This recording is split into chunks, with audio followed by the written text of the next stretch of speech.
What's up, y'all? It's Sheneisha, and we're back for another Real Talk Tuesdays.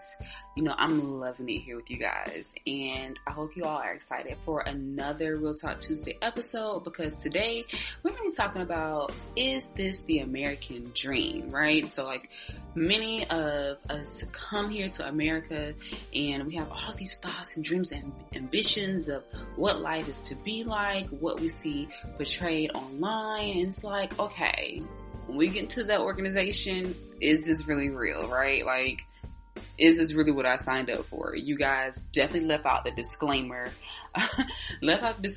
for what I am walking into. So, grab your tea, coffee, lunch, whatever you have to relax and enjoy this next episode that I'll be recording with a very special guest.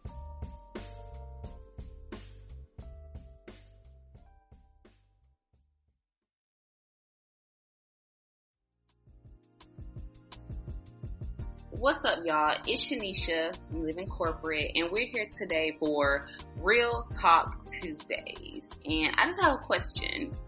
Is this the American dream? Right? Like, we all have this perception of what the American dream is. So we have a guest here today who is going to give us his perspective and viewpoint of the American dream, right? So I like to introduce to you our guest. So he is the first African immigrant to become a nuclear missile operator in the United States Air Force and served in 3 U.S. military branches. He's a trained veterinary surgeon, combat medic, nuclear weapons system SME, senior program analyst in the U.S. Space Force Department of Defense civilian at the Pentagon. Oh my gosh, like, he has so many accolades. Like, this is amazing.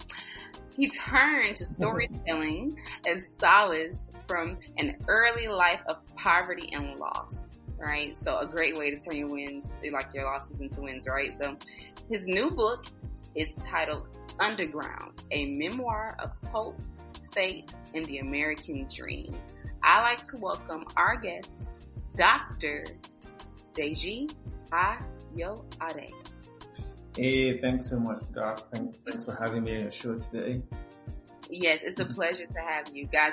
This gentleman is difficult to connect with. And when I say difficult to connect with, you guys heard all those accolades, right? He is booked and busy, and I'm so excited, and I know you guys should be so excited to hear from him today. He's traveled a lot here as of lately, so I know, like, the brief intro really doesn't do you justice, Dr. Ayoade. So I like for you to share with our guests a little bit more about who is Dr. Ayoade. Yeah, thank you very much. I pretty much just go by Deji, really. Dr. Deji Ayoade or Dr. Ayoade, that's fine. Again, when you said he's an African American, I am an African American, but I knew where I was going, that they have to fix that. So I am an African American. So yeah, I immigrated to the United States, originally from Nigeria, many years ago. And then, moved over here, and, but before coming down here, I was already practicing as a veterinary surgeon. And when I came to the United States, I joined initially on scholarship, went through grad school, and then joined the U.S. Navy. And then from there, I commissioned to the Air Force and came out of the Air Force and moved on and joined the Space Force. So I've been in the military for a good chunk of my life in the United States since I came here. But before that, in Nigeria, that's where I was born and grew up and went through. I'm sure we speak more in detail about those later on as we move on. But grew up there, and I can sit here and tell you, hard times and things like that. But really, I went to my primary school, secondary school, got my veterinary degree, and here I am today. After a very long journey for a relatively younger person. Let me put it that way. I don't want to sound like I'm a 70, 80-year-old man. But, I feel like I've been around for a very long time. Because you've done a lot, right? So like in a short period of time, you've done a lot, you've accomplished a lot. So I can understand what you mean and when you speak to that. So you've done a lot, you lived, right? You lived life for a lot of time here. So why did you write The Underground? Like what message were you looking for to convey to your audience or your readers? Yes, from the message, before I get to the message, maybe I'll just give a quick background about why I wrote it and I'll connect it to the message. So I wrote Underground when my daughter arrived in 2010. I wanted to have a record for her, about how this all began, how things came to be, where I came from, what I've had to go through, and the need for us to understand, our heritage and why it's important to take that with her and not take the opportunities that she has for granted, right? And then she's going to get married and move on, and our kids are going to get married, so it'd be nice for my great-great-grandchildren to go back and have some sort of, record of, okay, this was how Ayoade family came to the United States, because I was the first to come here, right? And then my son arrived in 2013, and that was when I picked up, got on the computer and decided, what, I need to really do it now. So it wasn't meant to be published, really. I was just trying to have a record down, just in case, and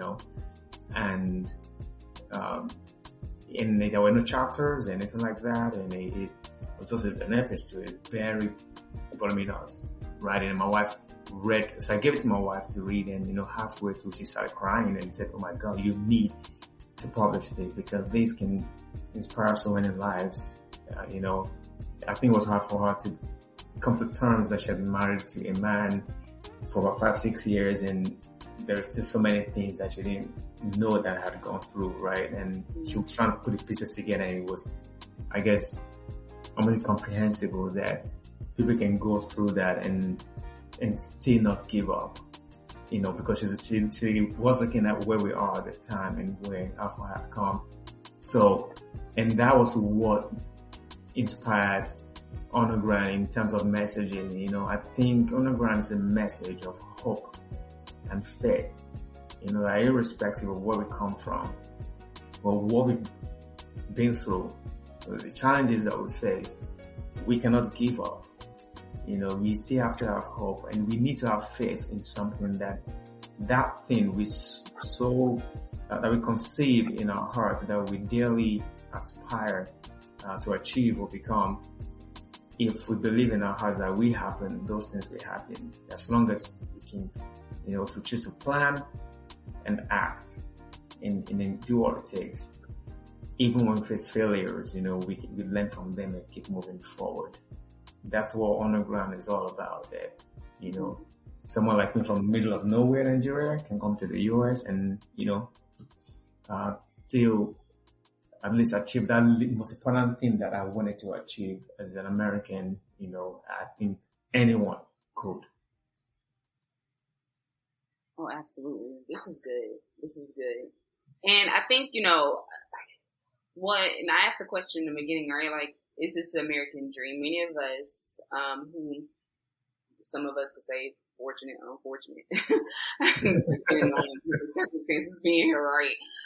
Growing up in America, and from what we see on television to what we hear, around in our communities or society, like, okay, what is the American dream? And does it really consist of poverty for, Black and brown people within our communities, or is it solely like this, made up image of things where it's like, the white picket fence, the, gated community, the wonderful neighborhood, the dog, the success, and not really having to, really deal with as many challenges. And for, some of for some of those in our community, the white community or whomever, may look at it and say, okay, poverty, loss, challenges that may not really consist of those things within their world. And they may not really maybe be able to relate to it. I guess you could say as often. So like, for example, I live in one of the biggest cities, landmass, right? So I'm in Jacksonville, right? Okay. And being in Jacksonville, Florida, there is a side of town that is like flourishing, rainbows, Skittles, like it's a beautiful world over here, like a land flowing with milk and honey, right? And then there's another side of town where, there's a lot of challenges. There's a lot of violence. There's a lot of poverty. And when you speak to someone maybe on one certain side of town, they don't know that world. And a lot of times, many of our, colleagues and people may not really understand the challenges that we may face and go through. So when you made mention about your wife not knowing those things, there's a lot of things that, we don't share, and many people just see all the accolades that we mentioned, but do they really know Deji's story, right? Do they really know? And they get to know, right, by reading your memoir. So how have you overcome the prejudice faced as a new immigrant in the U.S.? So I know that definitely had to be a challenge for you, another challenge for you to overcome outside of your experiences growing up. But how did you overcome the prejudice faced as a new immigrant in the U.S.? Yes, it's funny. I think we might get back to, talking about American dreams and perception of American dream currently in the United States. But let me attack the actual question. So when I came to the US, I anticipated it. I was prepared for the things I was going to face. I left Nigeria to come here. I wasn't born here, and I knew I was going to sound different. I wasn't very much aware of racism, although I had experienced it in Europe, but I knew here I had some lessons to learn. I had a lot of studying to do, and and I had to observe quite a bit. But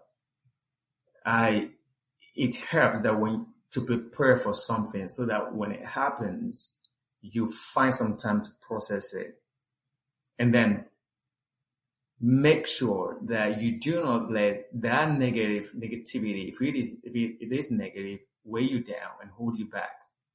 So for me personally, after my first few experiences, I learned quickly that I had to develop a thick skin, right? To deal with subsequent experiences.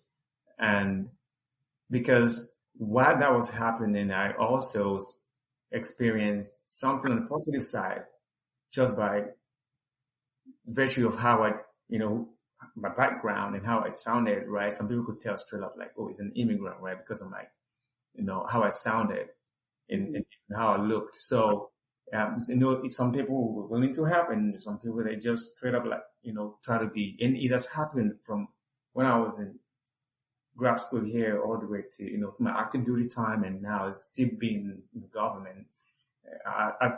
And the way I process that is,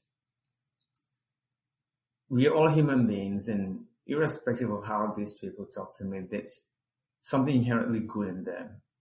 I always try to find what's good in everyone, and I try to appeal to that good part of every person. Someone called me an African monkey before, but that didn't stop me from helping her with her medication and advising her how to take her medication.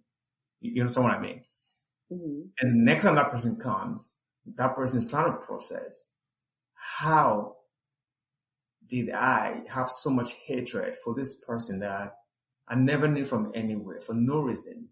I treated him badly and have so much hatred, and still treated me back with love and still try to help me. And that's when you leave people to really ruminate about the things they're doing. So one thing my grandma used to tell me when I was growing up is you cannot, and I think my MLK also said that, you cannot get rid of darkness with darkness, right? You have to shine some light. But that's all well and good. Now, speaking to when you actually think times when I do get frustrated, right? Mm-hmm. And there are times like that. And I think I have to remind myself about what's important to me. after I got married and started having kids and had my kids, was important to my family. For me, it was important to me. It was important to my family. And I narrow, my focus to that, and everything else becomes just noises around me, right? And I can choose to just, disregard completely.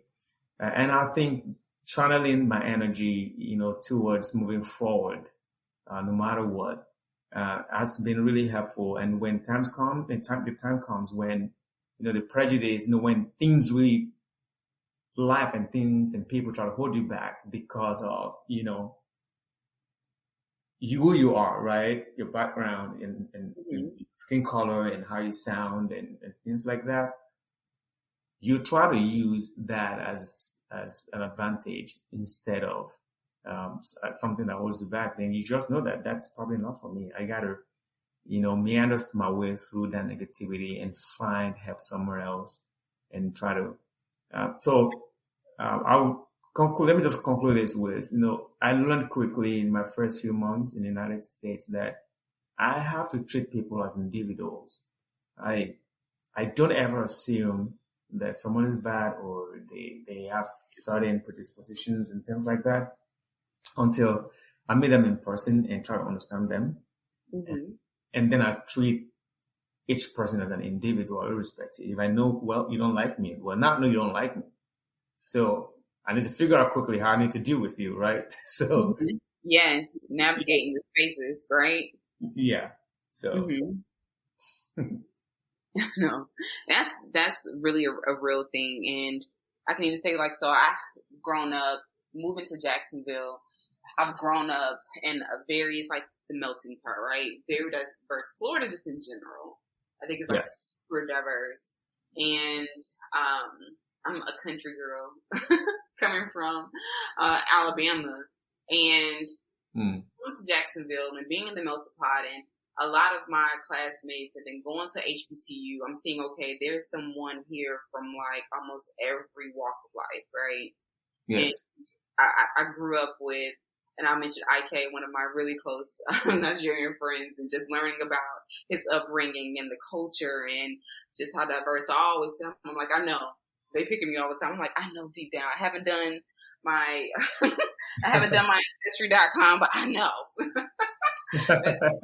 Online. These are my people, right? So I'm super excited to, again, connect with you. And it's definitely a challenge navigating those spaces and just hearing his stories about his upbringing and being here, coming from Nigeria, and just the experiences, and then engaging with those who, aren't like you and I, or aren't, do not have that kind of background to really be able to understand and just figure out how can I navigate this space, because I'm here now and I have to flourish here. Because I've come here with purpose. Yes. So you definitely came here with purpose, right? And being that you have so many accolades, you served in 3 branches in the U.S. military. Like, what was that experience like as an African American immigrant? Like, what was that like for you? I mean, he was, there's anything that I'm really thankful for about my life is the opportunity to serve in the military. So far, I think that's where I found my purpose. And I mean, I've done surgeries, I've practiced for years, and I always knew that I find joy in the happiness of other people. I think by nature, I just love to serve. I wanted to commit my life to my family. That's my mom and my siblings before I came here. I just wanted, and being in the military allowed me to that. Now, when I went in with that notion that I'm able to do this on a grand scale with so many other people that, for the most part, like-minded, and, they organize this, discipline and the kind of things, integrity, the kind of things that I really respond to, that I connect with. I know I was going to find that in the military, but going in and actually doing it has shaped my life in such a way that all the best things that have happened to me in my life so far all happened to me while in the military. And there's just sometimes in life when you run into things and you do things and you connect with and you just find it. That said, that doesn't mean there aren't other things in life that might still be meant to do, right? But the military has been so wonderful. I've been through challenges starting from the Navy, where I had to enlist because I didn't have citizenship, right?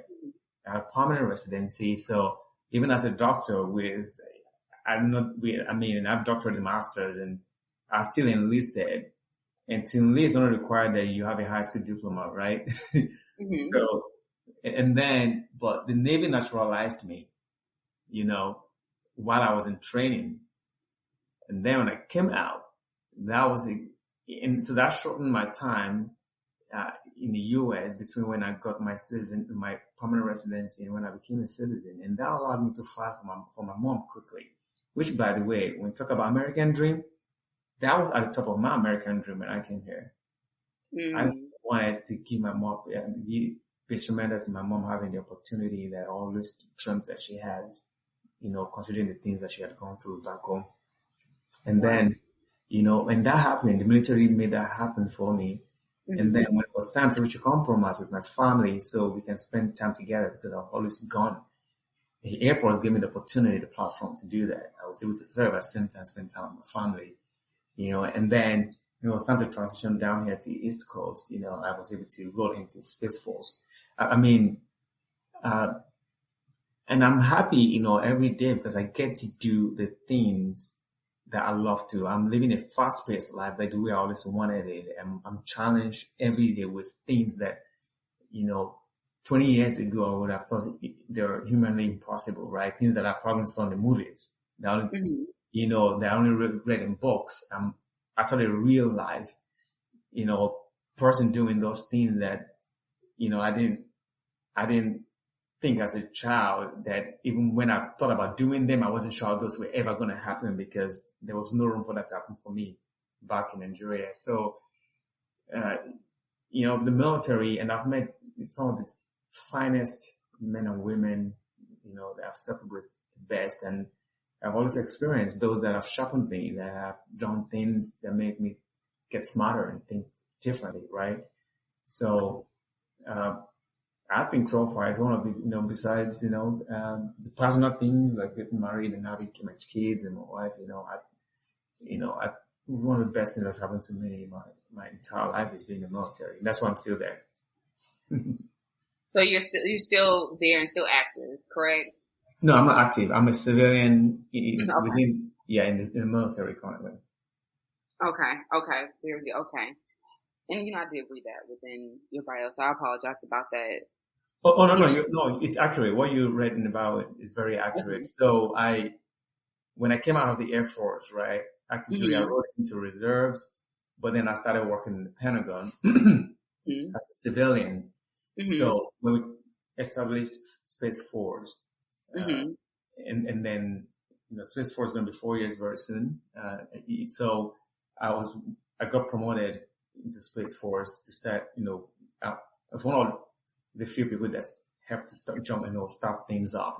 He started pulling Space Force out of the Air Force and started set things up. And I've been doing that as a civilian, and my reserve duty ended. So I'm a full-time civilian in the Pentagon currently. You've done so much in such a short period of time. In such a short period of time. I'm really amazed by this. Like, there's serving in 3 branches, and then again, as you mentioned, like all your athletes, like you've done a lot. Before I pivot into like the burning question, I just want to know from you, like, what outside of really making your mother proud and paying homage to her, what kept you motivated to accomplish all these things, especially through diversity, especially through experiencing prejudice and those type of things? Like, what kept you mentally motivated? I think what motivates me, besides all that, is the thought that I need to have a good account of my life. I don't want to be a number. I don't want, and then, I don't want a situation where my great-grandchildren and great-great-grandchildren have no record whatsoever of who I was and the difference that I made. I just didn't want to exist for nothing. And I think for me, what drives me day to day is the fact that I'm not sure how long I have to live here, but I'm really sure that the time I have here, I'm going to do everything I can with it and put it into use, And I think that's what drove me, growing up from home, I wanted to do something about what situation I didn't like for me and my family back home. And I decided that I will work day and night, whatever it takes, no matter what it takes. And the details are in my book, that I will do the best I can. If what I'm thinking is not what's meant for us, at least we can be able to put ourselves in a better position or make something at least better for ourselves instead of just being in that same place, that same space, and just exist and die off and without any record of what we have done with ourselves.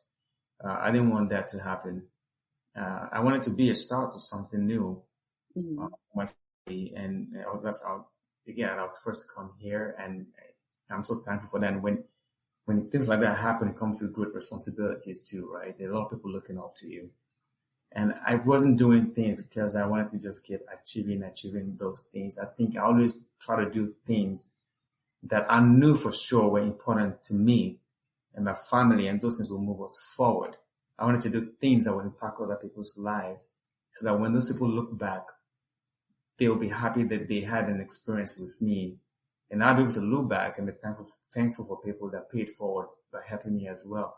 So I just wanted to make sure that I have a good account of my life, and that really helped me to embrace pain. And when I say pain, I mean challenges. I found out quickly that my life would have been meaningless without those challenges. And the same goes for everyone. That's what really, enriches our lives when we can go back. I mean, I started reading these things like what you just said, that, I've done so much within a short time frame. It's funny that when people say that, right? Mm-hmm. And my wife has cautioned me many times that you need to stop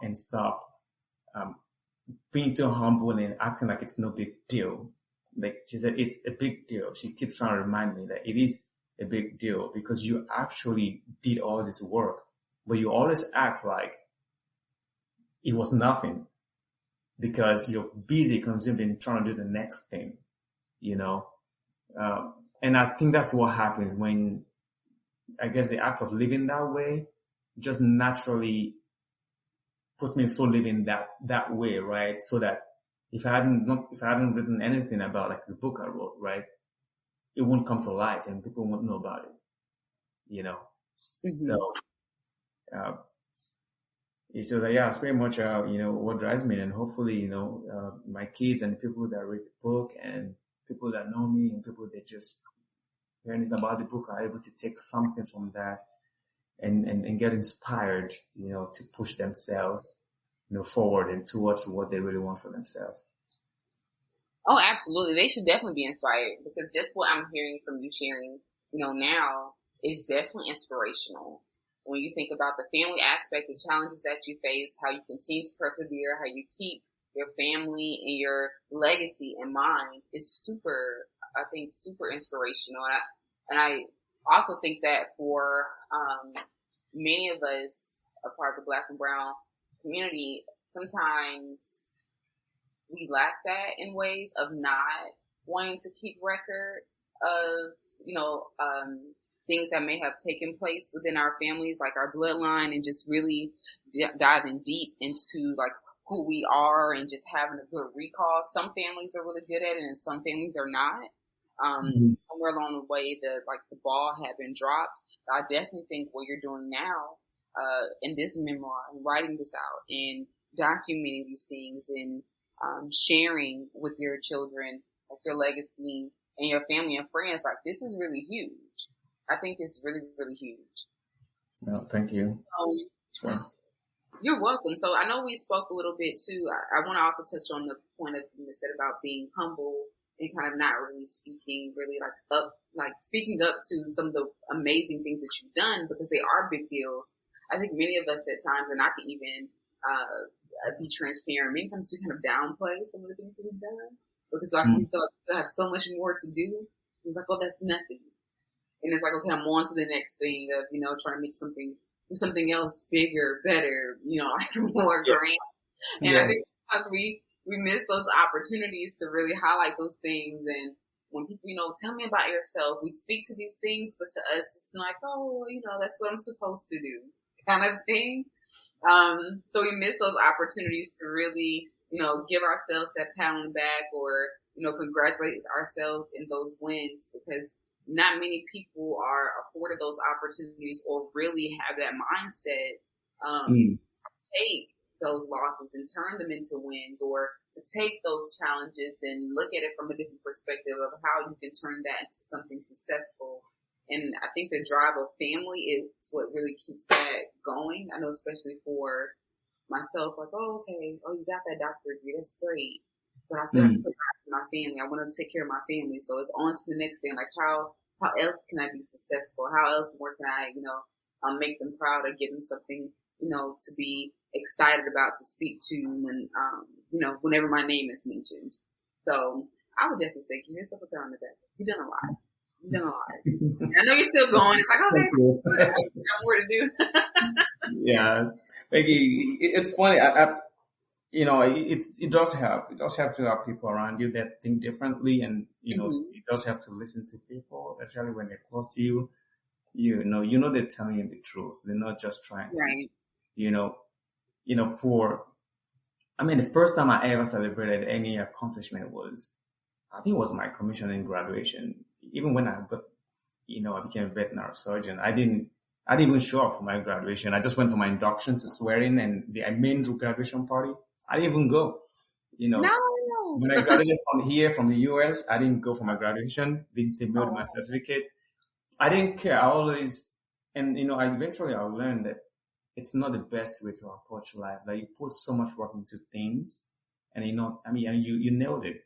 Not taking the time to really let it, simmer, because I think in my mind, the way I always thought about it was, well, that was in the past. Now I got to think about the next thing that's ahead of me. And sometimes I always felt like, sometimes I feel like maybe I was afraid that I might get comfortable spending too much time, just ravishing and enjoying that. So, and I don't like any sense of comfort, and when I say comfort in the sense of, what I'm doing or what I'm aspiring, if I'm just sitting still and not doing something that's moving me forward, not in the sense of spending time with the family and trying to make time out, but there are times I've looked myself in the mirror. Sometimes maybe I've done one thing, I feel for too long. For most people, it's not, if I've done the same thing for 3 years, for a lot of people, they just starting, right? Me, my thought on anything, but then I feel like I've mastered it to the point where I'm wasting my time. I gotta move forward and do the next thing that's more challenging. And the times like that, I look into the mirror and literally tell myself that you're comfortable, you're getting comfortable. And the times when I've done that, I come back really hard on myself and start looking for something else I have to do, right? Maybe I pick up another program, or I start writing about something, I start doing something to account for that free time I have that I think I could use to do something else, again, there's balance to everything. And I think I'm still learning that process of doing that. It's definitely a process, and at times it can be a learning curve, because when you're so used to operating in that mindset, to shift gears, it could be a learning curve. But I'm glad that you are, taking a moment to kind of really analyze that and assess it and just kind of, readjust, right? Yes. You mentioned something about, like being comfortable. So many of us have settled into this idea of the comfortability of the American dream, or for most of us, the uncomfortability of the American dream, right? Not being comfortable. Like, what is your definition of the American dream? Yes, so it's funny when you said, when you're trying to describe people's perception of an American dream, right? And Mm-hmm. it's funny, the way I always put it, I try to look, an American dream is not you being married with two kids, a boy and a girl, and a dog, and have millions Mm-hmm. of dollars in your account. Mm-hmm. That's not the definition of an American dream. It is um, unique to each one of us.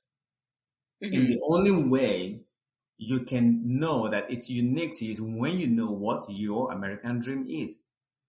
And let's take the American out of that statement. That was literally a thought in my mind. Yeah, let's take that out. You're right. What is your dream? You're an American, right? Okay. You're a Brit, right? You're Nigerian. You're Nigerian, right? Okay. By virtue of where you're living, okay, I live in South Africa and I have this dream. I achieved it. South African dream. It's plain simple. I think a lot of us fall into the trap of not acknowledging the fact that we have dreams. We pursue them. We accomplish them. That is very important. If it's not, you know, um, um, unique enough or big enough for you to consider that as an American dream by your estimation, then you need to set bigger goals for yourself. You need to set bigger dreams to achieve. And you set, and the way for me, and I'll use myself as an example, right? When my mom came here in 2013, I went down on my knees and I thank God, said, thank you. This is my American dream. Mm-hmm. Being here, I'm in the Navy. I'm comfortable with my family. I'm able to bring my mom here to start our own life as well. This is one most important thing I always dreamt of. When my mom was just with, this opportunity is up to my mom, right? And that's the whole point. So she can be herself and live, and explore the boundaries of her talents and gifts and what brings her joy.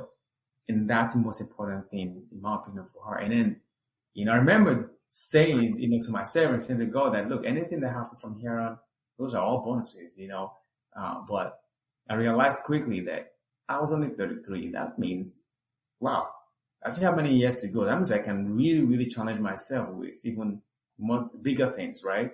I started doing that. And every time I do that, I start pursuing them.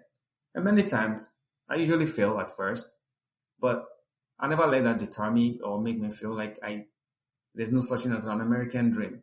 No, the American dream is real. If I come from middle of nowhere in Nigeria and aspire to be something here in America, and I believed that I would achieve that thing in the US, that means I've thought about it clearly. I have to consider, why is it that I felt that I couldn't achieve it where I came from? Why is it that I can only achieve it in the US or somewhere else? And then, but most importantly, what is my American dream? If I know that, unfortunately, a lot of people that even complain about, no such thing as American dream, America is such a bad place. There's people that just say all the negative things. If you ask them that question, they probably don't know. They probably think about 10 things they want to do, but no.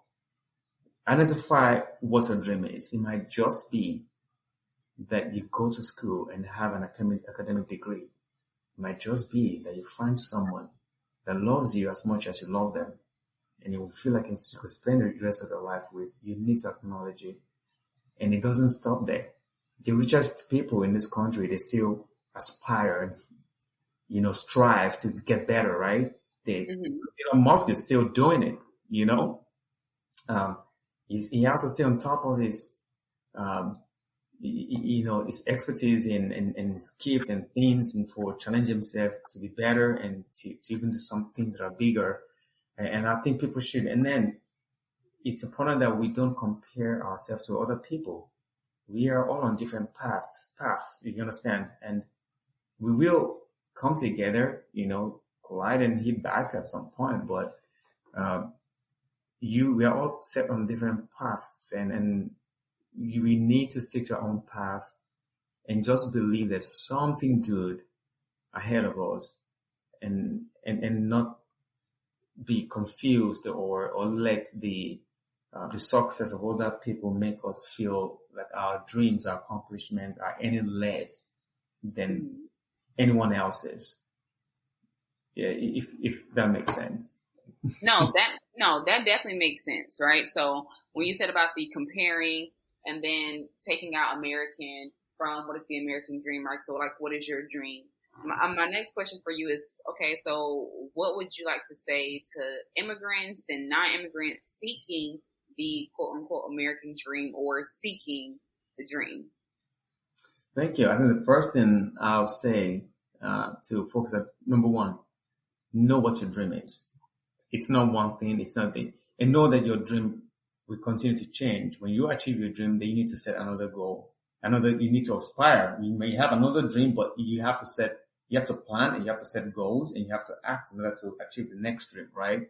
And eventually, but you need to know that every single time you achieve those things, you're an American, right? Those are American dreams. And you may not have millions or billions of dollars in your account, but you need to be happy with yourself and acknowledge your achievements, your accomplishments, because then, only then, you will appreciate when something even bigger than that happens. Two, there'll be a lot of challenges, especially, and it's not just immigrants, even people that are born and raised here, right? You have to understand that no matter how little an opportunity is, you have an opportunity, there's a privilege, do not waste it. You need to latch on every little opportunity you have and take them seriously and appreciate them and leverage any opportunity you have that can help you to move forward to achieve the things you want to achieve. And it's also important that while you are at it, your integrity really matters. It's one thing my dad used to say, when I was little, that, he would use his hands, and I wish I could show this in the video, right? With your palm up, like always be plain, do not be two-faced or wishy-washy, like he would do his hands, sideways, right? Don't do that. Whatever you do in life, be straightforward about it, be plain and be honest, show integrity, and you'll be surprised how far you go, especially with a sense of appreciation when you're also accomplishing those things. Now, it's also important that when we experience things, and I might have mentioned this earlier in this conversation and in this podcast, challenges are meant to make our lives meaningful. Without them, imagine what our lives would look like. Mm-hmm. We are meant to learn from them, especially when we fail, and then get better and then move forward. And then when those challenges come, and our first reaction shouldn't be to run away from them, but we need to embrace them and face them head on. Because when you accomplish them, when you overcome them, the feeling, you can't buy a feeling like that. In the future, right? You can look back in the future and then start counting, if you can, the things that you've had to go through, and how much more when you face challenges in ahead of you, right? You could easily compare and tell yourself quickly that I've faced worse before, right? And every challenge just gets smaller, and then when they're bigger, you have the courage to face them. So and to round off, take pride in starting over. This is specifically for immigrants. When people come here, do not take shortcuts. It's always hard when you're established where you're coming from, and then you have to start over in the US. America will answer your prayers if you're ready to do the work. That's one thing I know about this country. It's one place that it might take a long time. It might take longer than you imagine it would, but it will happen if you keep at it. And I'm speaking from experience, and I'm speaking from those that I've seen. And be flexible, look for mentors, be flexible with things. And I believe these are all the qualities and examples that you will find in in the book, in the underground, just by telling my story. And I don't want to, it's not a template for anyone, but it shows how I started and how I've meandered my way through things that I've experienced, even though I didn't plan all of them the way they happened. But one thing that was consistent was I always knew what I wanted, and I was always ready to do what it took. And it didn't matter what tried to veer me off course. I wasn't sidetracked. I wasn't distracted. I kept my focus, and I did the work it took. And I knew for sure that if it was meant for me, it's going to happen. If it wasn't meant for me, that means I wasn't meant to do that thing. It's probably something better for me. And I, and I'm just starting. I'm still young, and there's still so much ahead of me. In just the same way, I believe there's so much ahead of every single one of us. There definitely got there.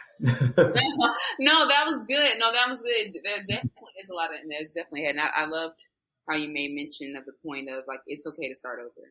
Like, delay doesn't mean denial. Like, it's totally fine. So Deji, if there's one thing that you would like for, our guests, our audience, our listeners, our family, our members, what is one thing you would like for them to take away from today? One thing I'd want to take away from today is this moment right now. Ask yourself, what is important to you? Ask yourself that question. What's important to you? Forget about American dream or not and whatever. And then ask yourself, what do I need to do to achieve that thing that's important to you? Okay, well, let me use myself now, personify this now. What do I need to do to accomplish that thing that's important to me? Good. When you pen that down, the things that you think, by your understanding, based on the research you've done, that you need to do, then start setting goals. You need to plan, right? You plan them out and set goals and start. Just start. And then when it's going to happen, you're going to feel like you failed at some point. You're not failing. You're just learning how to not do what you're doing. You need to do it differently. And then learn and then move around, and then continue. And when you accomplish or achieve that thing, eventually, you need to remind yourself about the work you have put in, how you need to enjoy it. And as an American, that's an American dream. It's just one of many. So we are all able, and let's all latch on to positive things about where we are, where we live in this country, the people around us, and the possibilities around us, and try to dwell less in negativities. If you go listen to the TV and someone is ranting about there's no such thing as American dream anymore, America is this, America is that, please turn the TV off or change the channel. Because anything can happen, anything is possible. It's really up to you. It's definitely up to you guys to make those things happen and to fulfill those opportunities, just like, Deji had done or is doing now, and especially through your memoir. Again, guys, if you have not already, while you're listening to this, went online and purchased his new book, Underground, a memoir of hope, faith, and the American dream. Deji, I want to ask if there are any shout outs that you'd like to give. Shout outs. Thank you. The first time I've been asked to give a shout out. I appreciate that. Yes, you've done a lot, right? So I know that you definitely had to have a support system behind you, people that continue to encourage you and motivate you. So I definitely want to give you an opportunity to give any shout outs. Yes, my first shout out is to the Lord Almighty, my one and only God, who's always looked out for me and planted the vision, my dreams in me, and I'm doing the best I can to make best use of his gifts, his talents, and everything he has blessed me with. And then next shout out, is to my wife and my kids for sticking with me through the thick and thin and being patient with me, especially my schedule can be one of the easiest schedules to deal with. And my family, they're always around, no matter how bad or how things are. My mom, my siblings, and lastly, all my leaders especially, my colleagues, my leaders, they're always there looking out for me. They always encourage me and let me know that I'm good enough, even when sometimes I doubt how good, what I'm capable of, or my, what I've been, I doubt, the challenge, if I could handle the challenges that I'm tasked with sometimes, and I get the courage, the encouragement, and the support that I need to pull through, the mentorship, and then those are just invaluable. So I just want to thank everyone that played those roles in my life. They are paying it forward, and I just really hope and pray that I'll be able to continue to pay it forward as well until I support other people. Thank you. No, you're welcome. Thank you. Thank you. Thank you so much for your time today and for providing us your definition of the American dream and allowing us to learn more about you. So we definitely appreciate your time, Deji. And that's our show. Thank you for joining us on the Living Corporate podcast. Be sure to follow Deji. How can our listeners, how can they follow you? How can they, kind of check in on things with you? Yeah, thank you very much. The easiest way is to go to my site, dejiayoade.com, single word, dejiayoade.com. And on there, you'll be able to connect to my social media, Instagram, Facebook, Twitter, Deji Ayoade. So the logos are there, the icons are there. Then my books, all the links are there on my website as well. Barnes & Nobles, Amazon.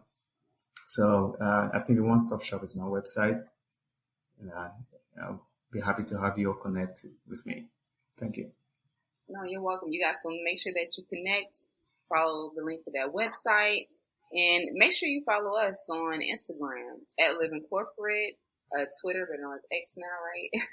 And at livingcorp_pod, and subscribe to our newsletter. Like, I genuinely would love to read a newsletter. It has been a while, right? I want to hear from you guys. So please feel free to write a letter, write into us, the show. We would love to read. And check out our website, the living-corporate.com website, and make sure that you tune in for the next Real Talk Tuesday. This has been Sheneisha, and you have been listening to Deji, but Dr. Deji Ayoade. So we thank you so much for your time, and this is the American dream, or is it not? We'd love to hear from you guys. Tune in next Tuesday. Peace.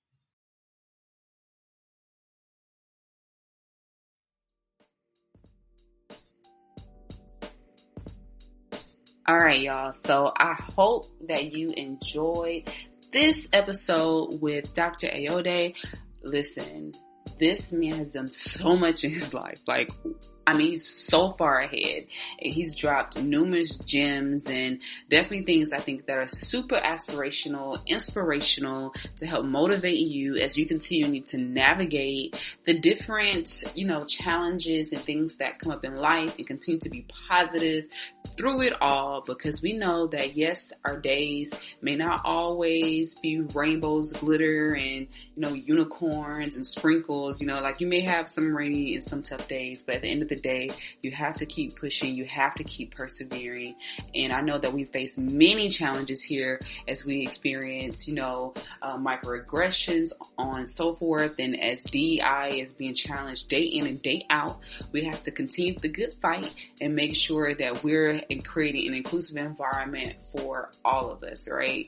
So this is Sheneisha. You've been listening to Real Talk Tuesdays. It's always my pleasure to connect with y'all. Y'all have a good week. Peace.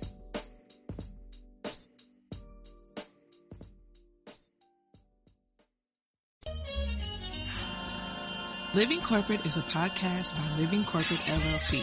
Our logo was designed by David Dawkins. Our theme music was produced by Ken Brown. Additional music production by Antoine Franklin for Musical Elevation. Post-production is handled by Jeremy Jackson. Got a topic suggestion? Email us at livingcorporatepodcast@gmail.com. You can find us online on Twitter, Facebook, Instagram, and living-corporate.com. Thanks for listening. Stay tuned.